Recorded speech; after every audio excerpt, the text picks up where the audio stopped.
Hey guys, welcome back to the channel, or welcome to the channel if you're new. So today we are going to create a validation rule on a custom field. Basically, the name of the field will be website, and the validation rule will be for that if the website ends with .com, .org, .net, .co.uk.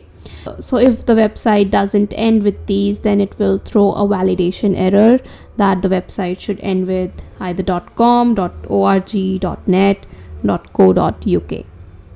So before starting the validation, I'll just quickly brief you about what a validation rule is. So a validation rule can contain a formula or expression that evaluates the data in one or more fields and return a value of true or false.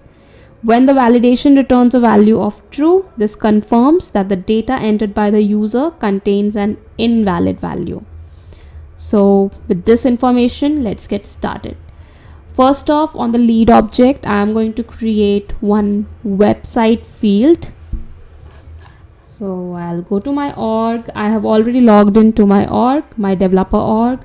I'll go to lead object, and from the lead I'll go to all open leads, or you can choose any record. I'm just here for this edit object. So I'll go to setup, edit object, and it will open up the lead object for me. And after going to this page of lead object, I'll go to fields and relationships to create a field. So here we have it, fields and relationships. Let's search if we already have a website field. Yep, we already have a website field, which is a standard field, and the data type is URL, which makes sense, to be honest. So there are no validation rules on this. I'm going to create a validation rule on this field because it's a standard field. I can create a validation rule, and also no need to create a custom field if there is a field already available, or if there is a requirement in your project to create a custom field, then you're most welcome to create a custom field.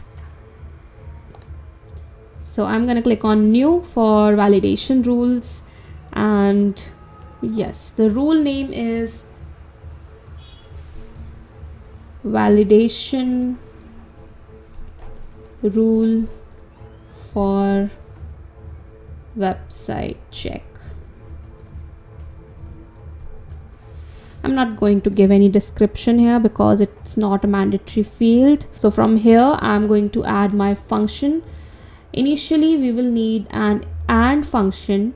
Why we'll need an AND function is because function is used to combine multiple conditions into one expression, and this allows the validation rule to check for all the specific strings in a single expression.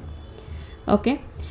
Inside this AND, we will give our first logic, then our second logic, third logic, and fourth logic, so on. We can give our multiple logics. So I'm gonna just quickly press enter,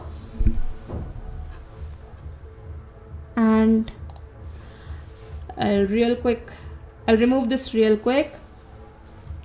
Then I'm going to search for another method, which is write method, or we can call it write function. So I'm gonna go here. Yeah, this is the write function.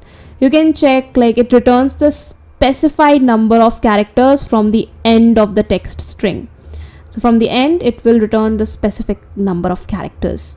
So I have written this write function here. Write method is present here. So basically, this write function, we will use it to check our last 4 digits or our 6 digits character for our website field. And this allows the validation rule to determine whether the value of the field ends with any of the specified strings. So in the text, we will give our field name, and in the num chars, we will give the number of characters from which we will from the number of characters from the end of a text string. Okay. So insert field, I'll click on this button, insert field real quick, and go to website and insert it. Okay. And in the number of characters, I will enter 4. So after this, we will have this operator Basically this operator, what this operator will do is it is used to check the inequality between the two values. So in our case, it will check if the last 4 or the 6 characters of the website field matches or do not match with a specified string. If it will not match, then it will throw an error that it should be .com or .org, and if it matches, then it will not throw an error and it will accept the value. So we will enter .com here. Okay, then for the next line, same logic will apply. In the logical 2, we will enter this function, write function, and in the text we will enter our field name, which will be website, and in the number of characters we will enter 4. Then we will have our inequality operator, and within the double quotes we will have .com in small letters. 4. Then we will have this operator, which will be org. Okay, then or you can just copy the above line, but I am showing you this again and again.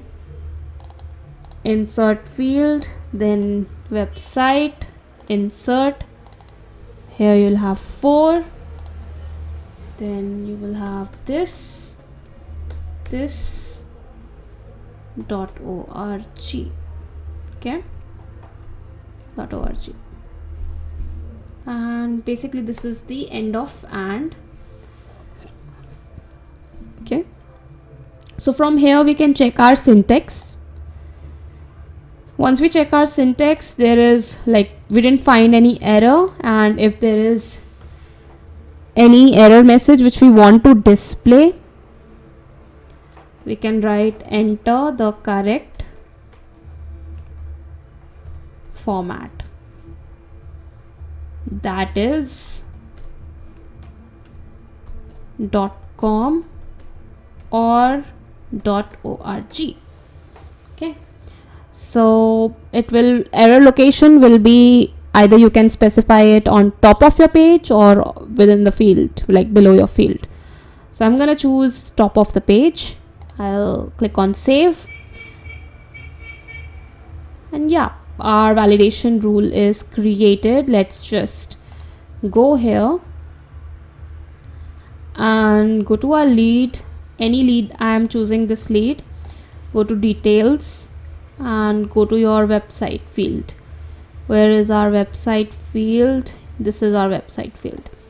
So I'm going to enter something, Shrishti @ing, because it doesn't exist.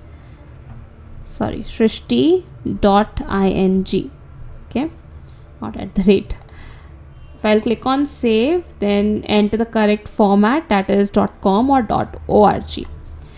Basically it's coming here, and if you would like to edit the page from here, discard the changes, and if you would like to edit the page from here, so it will come on top of the page, or on top of this edit model pop-up.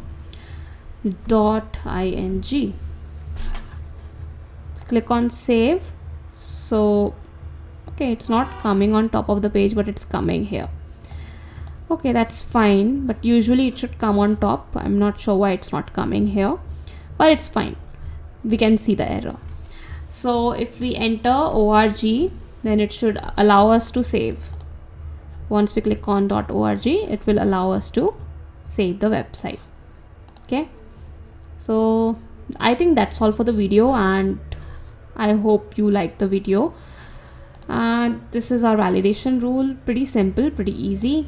You can find this validation rule in our Salesforce PDF also. I've taken the example from there itself. Thanks for watching the video, and if you like the video, you can like the video and comment on the channel.